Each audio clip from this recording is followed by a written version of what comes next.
Nagsimula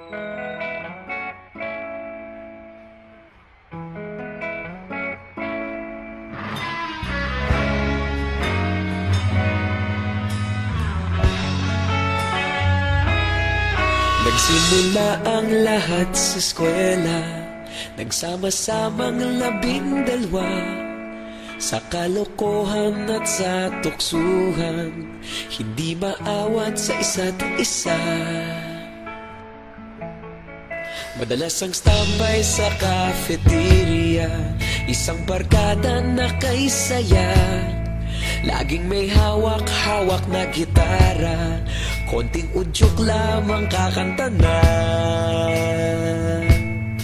Kay simple lamang ng buhay nun, walang mabibigat na suliranin.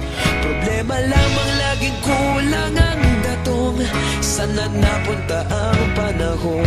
Sana nga ba? Sana nga ba?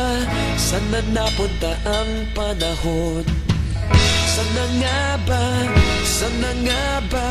Sana napunta ang panahon? Sa unang ligaw kayo'y magkasama, magkasabwat sa pambobola. Walang sikreto kayong tinatago, okay sarap ng samahang barkada. Nagkawatakan na sa kolehiyo, kanya-kanya na ang lakaran. Kahit minsan na lang kung magkita, pagkakaibigay hindi nawala. At kung saan na napadpad ang ilan, sa dating eskwela meron ding naiwan. Meron pa ng mga ilang nawala na lang, nakakamiss ang dating samahan. Sana nga ba? Sana nga ba?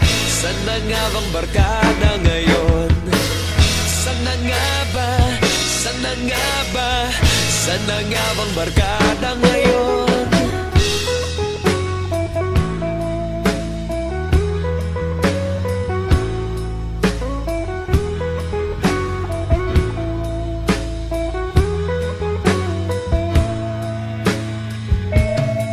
Ilang taon din ang nakalipas, wala pa sa aming tatay na nagsusumikap upang yumaman at guminhawang kinabukasan. Paminsan-minsan kami nagkikita, mga naiwan at natira. At gaya nung araw namin sa eskwela, pag magkasama'y nagwawala. Napakahirap malimutan ang saya ng aming samahan.